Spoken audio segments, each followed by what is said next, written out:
দিহিং পাটকাই ৰাষ্ট্ৰীয় উদ্যান তিনিচুকীয়া জিলাখনৰ এক গুৰুত্বপূৰ্ণ এক ৰাষ্ট্ৰীয় উদ্যান সমগ্ৰ দেশখনৰ কাৰণে গৌৰৱৰ এখন উদ্যান এই ৰাষ্ট্ৰীয় উদ্যানখন আমি এই উদ্যানখনৰ ভিতৰ ভাগলৈ আহিছোঁ বিভিন্ন পৰিৱেশ দেখুৱাব বিচাৰিছোঁ ঘন জংঘলেৰে আবৃত এই যি ৰাষ্ট্ৰীয় যি উদ্যান সেই উদ্যানখনক লৈ আচলতে বিভিন্ন ধৰণৰ বিভিন্ন বক্তব্য থাকে বিভিন্ন কথা থাকে আমি দেখুৱাব বিচাৰিছোঁ কিন্তু ইয়াৰ যিখিনি দুৰ্গম গছ গছনি আছে এই গছ গছনিৰ মাজত যিমান জীৱ জন্তু আছে যিমান বন্যপ্ৰাণী আছে সেইসমূহ সংৰক্ষণক লৈ কিন্তু যথেষ্ট ইয়াত যথেষ্ট বিতৰ্ক আছে আমি দেখিছোঁ চৰাই চিৰিকটি এক ঘেৰি থকা এক অঞ্চল য'ত আচলতে প্ৰকৃতি এক ৰম্যভূমি বুলি ক'লেও বঢ়াই কোৱা নহ'ব আমি ইয়াত কেইবাজনো প্ৰকৃতিবিদ পাইছোঁ আমি প্ৰথমতে আপোনাৰ ওচৰলৈ আহিছোঁ আপোনাৰ নামটো প্ৰথম পৰিচয় দি লওক নিউজ লাইভলৈ পোনপ্ৰথমে ধন্যবাদ মোৰ নাম দেৱজিৎ মৰাণ আৰু মই 2012 চনৰ পৰা এইখিনি ৱাইল্ড লাইফ কনজাৰ্ভেশ্যনৰ কাৰণে কাম কৰি আছোঁ গোটেই দিহিং পাটকাই ৰিজনটোত গোটেই ইয়াৰ যিখিনি ওচৰে পাজৰে থকা ৰিজাৰ্ভ ফৰেষ্ট সেই ৰিজাৰ্ভ ফৰেষ্টখিনি কনজাৰ্ভেশ্যনৰ কাৰণে কাম কৰি আছোঁ সুৰক্ষাৰ কাৰণে আৰু ওচৰৰ গাঁৱৰ ৰাইজকো আমি সজাগতা কৰি আহিছোঁ যে কেনেকৈ আমি ৰক্ষা কৰিব লাগে এই ফৰেষ্টখন সেই তেনেকৈ ধৰণে কাম কৰি আছোঁ বন্যপ্ৰাণী উদ্ধাৰ ক্ষেত্ৰত আমি কাম কৰি আছোঁ যেনেকৈ দেখা যায় যে ৰাষ্ট্ৰীয় উদ্যান বুলি ক'লে ইয়াৰ বিভিন্ন গছ গছনি জীৱ জন্তু পক্ষী ৰাইজে চাবলৈ আহে কাজিৰঙাত চাবলৈ যায় ইয়াতো বহুত ৰাইজ আহে কিন্তু কাজিৰঙাত যিটো আন্তঃগাঁথনি দেখিবলৈ পোৱা যায় ইয়াত আছে নাই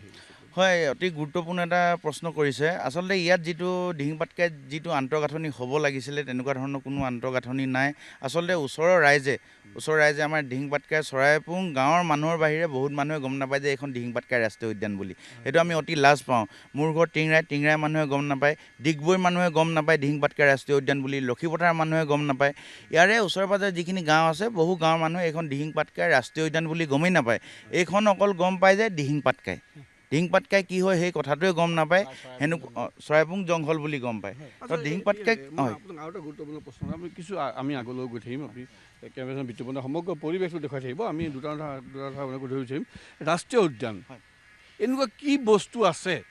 যাৰ কাৰণে এইখন চাবলৈ পৰ্যটক আহে বা আপোনালোকেও দিনটোৰ যথেষ্ট সময় ইয়াতে নিজকে বিলীন কৰি দিছে হয় আচলতে আমাৰ এইখন ৰাষ্ট্ৰীয় উদ্যান মানে ইমানেই জৈৱ বৈচিত্ৰ্যৰে ভৰা ইয়াত 350ৰো অধিক ইয়াতে চৰাই পোৱা যায় 8টা বেলেগ বেলেগ স্পেচিছ পৃথিৱীত কোনো ফৰেষ্টত নাই ইয়াত 8টা স্পেচিছ বেলেগ বেলেগ কেটছ পোৱা যায় 300 বেলেগ বেলেগ স্পেচিছ আপোনাৰ পখিলা পোৱা যায় 150ৰো অধিক আপোনাৰ অৰ্কিড পোৱা যায় তাৰপিছত দুষ্প্ৰাপ্য আমাৰ যিটো বন মানুহ হলৌ বান্দৰ পোৱা যায় ইয়াৰ উপৰিও আমাৰ লাজুকী বান্দৰ পোৱা যায় তাৰ উপৰি আমাৰ স্কুৱেল মানে আমাৰ যিটো কেৰকেটুৱা প্ৰজাতিৰ আমাৰ দুষ্প্ৰাপ্য কেৰকেটুৱা প্ৰজাতি ইয়াত পোৱা যায় চবতকৈ ডাঙৰ কথা আমাৰ অসমৰ ৰাজ্যিক চৰাই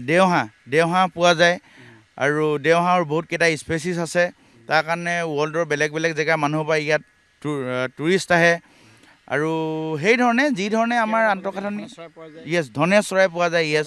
কেইবাটা প্ৰজাতিৰ ইয়াত যিধৰণে মানে আন্তঃগাঁথনি হ'ব লাগিছিলে যেনেকৈ সুন্দৰকৈ এক মানে গঢ় দিব লাগিছিলে যেনেকৈ প্ৰমোট কৰিব লাগিছিল দিহিং পাটকাই ৰাষ্ট্ৰীয় উদ্যানক যিখন এমাজন অফ দ্য ইষ্ট বুলি কোৱা হয় ইষ্টৰ পূবৰ আমাজন বুলি কোৱা হয় এই পূবৰ আমাজনখনক যেনেকৈ ধুনীয়াকৈ সুন্দৰভাৱে ৰাখিব লাগিছিল যেনেকৈ এটা আন্তঃগাঁথনি দিব লাগিছিল টুৰিষ্টৰ কাৰণে বা ৰাইজক চিনাকি এটা কৰাই দিব লাগিছিল তেনেকুৱা ধৰণৰ চিনাকি কৰাই দিয়া নাই কাৰণ সেইটো এটা অতি দুখৰ কথা আমি যিমানখিনি পাৰোঁ কৰিছোঁ বাৰু কিন্তু নিজাববীয়াকৈ কৰিছোঁ চৰকাৰী কোনো ধৰণৰ ব্যৱস্থা তেনেকৈ দেখা নাই মই প্ৰায় মানে ধৰক চৰকাৰী পেজত বছৰিত এটাহে মই এনেকৈ মানে এডভাৰটাইজমেণ্ট দেখা পাওঁ তাৰ যেনেকৈ কাজিৰঙা কৰা হয় তাৰ বাহিৰে মই তেনেকৈ দেখা নাই এইটো অতি দুৰ্ভাগ্যজনক বুলি ভাবোঁ যথেষ্ট গুৰুত্বপূৰ্ণ মই আৰু এজন প্ৰকৃতিৰ সৈতে জড়িত থকা ব্যক্তি পাইছোঁ এই হীৰা ফুকন আমাৰ লগৰ নিউজ লাইভৰ লগতো হীৰা ফুকন ডিগবৈৰ পৰা জড়িত হীৰা প্ৰকৃতিৰ বিভিন্ন ক্ষেত্ৰৰ লগত আমি দেৱজিতৰ লগত কথা পাতিলোঁ আপুনি কৈ আছে যে ইয়াত কেইবাটাও প্ৰজাতিৰ বাঘ আছে হয় 8টা প্ৰজাতিৰ টোটেল বাঘ আছে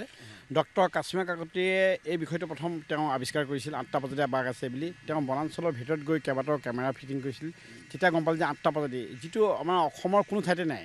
বা ভাৰতবৰ্ষৰ বহুত ঠাইত কম মানে যেনে ধৰি লওক আপোনাৰ ইয়াত খুব ৰেয়াৰ মাৰ্বল কেট খুব ৰেয়াৰ সেই মাৰ্বল কেট পোৱা যায়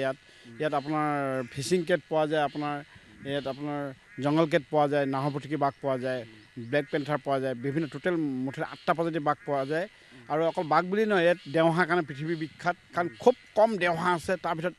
ইয়াত দিহিং পাটকাইত একদম পূৰা এইখনৰ সংৰক্ষণৰ কাৰণে কি অসুবিধা আছে? সংৰক্ষণৰ কাৰণে কাগজ পত্ৰ হৈ গৈছে, সংৰক্ষণৰ কাৰণে চৰকাৰে আজিলৈকে ব্যৱস্থা লোৱা নাই। কি অসুবিধা আছে ইয়াত আপোনাৰ যদি আপোনাৰ আন্তঃগাঁথনিৰ সম্পূৰ্ণ অভাৱ, মানে একচুৱেলি সম্পূৰ্ণ অৱহেলিত এইখন আপোনাৰ দিহিং পাটকাই নেশ্যনেল পাৰ্ক। আচ্ছা, টুৰিষ্ট যদি ইয়ালৈ আহে, হয়, কাৰ ৰিক্সত আহিব, কোনে আনিব? সম্পূৰ্ণ টুৰিষ্ট কমপ্লিট সম্পূৰ্ণ নিজৰ দায়িত্বত আহিব লাগিব। ইয়াত আপুনি নিজে চাওক, বাট পথ চাওক, একদম অনুন্নত, একদম নিম্নমানৰ। আৰু টুৰিষ্ট আহিলে কিহত যাব? আৰু তাতকৈ ডাঙৰ কথা, একেলগে যদি 50জন যদি টুৰিষ্ট আহে, সেই 50জন টুৰিষ্ট আহিলে বন বিভাগে কেনেকৈ তেওঁলোকক প্ৰটেকশ্যন দিব? কাৰণ ইয়াত নিজে চাওক আপুনি, ইয়াত সকলো বস্তুৱেই আছে। নেশ্যনেল পাৰ্ক বুলিবলৈ যিখিনি বন্যপ্ৰাণী লাগে, জৈৱ বৈচিত্ৰ্য চব সকলো আছে, কিন্তু ইয়াত আপোনাৰ নিৰাপত্তাৰ অভাৱ আৰু আন্তঃগাঁথনিৰ অভাৱ, একো নাই, একো সুবিধা নাই, সা সুবিধা একোৱেই নাই। কিন্তু ইয়াত চাম বুলি ক'লে সকলো প্ৰজাতিৰ বন্যপ্ৰাণী সকলো বস্তুৱেই আছে। ইয়াত একো অভাৱ নাই, জৈৱ বৈচিত্ৰ্য ভৰা এখন দিহিং পাটকাই ৰাষ্ট্ৰীয় উদ্যান। কিন্তু চৰকাৰে যেনেদৰে গুৰুত্ব দিব লাগিছিলে, সেই গুৰুত্ব দিয়া মানে কোনো কিঞ্চিত পৰিমাণে পৰিলক্ষিত হোৱা নাই। আৰু বন বিভাগৰ বনমূৰীয়াসকলেও মানে দায়িত্বৰ অভাৱ। কিন্তু তেওঁলোকে এই বিষয়টো উপস্থাপন কৰিব লাগে ওপৰত, কিন্তু যিদৰে উপস্থাপন কৰিব লাগে কিন্তু উপস্থাপন কৰা নাই। যথেষ্ট গুৰুত্বপূৰ্ণ কথা। আচলতে দিহিং পাটকাই ৰাষ্ট্ৰীয় উদ্যান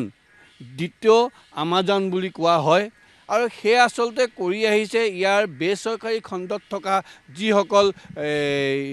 প্ৰকৃতি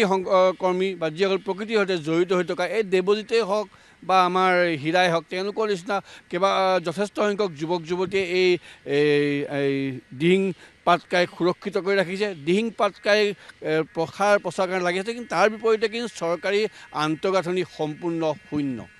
সমগ্ৰ দেশ, সমগ্ৰ বিশ্বৰ কাৰণে অতি গুৰুত্বপূৰ্ণ জৈৱ বৈচিত্ৰ্যৰে ভৰপূৰ এই দিহিং পাটকাই বনাঞ্চল আচলতে এদিন খোকোলা হৈ যাব, যিটো খালী হৈ যাব, যদি চৰকাৰে ইয়াৰ কোনো ধৰণৰ ব্যৱস্থা নলয়, আন্তঃগাঁথনিৰ ব্যৱস্থা নলয়, সুৰক্ষাৰ ব্যৱস্থা নলয়। নহ'লে প্ৰতিদিনে ইয়াৰ পশু পক্ষী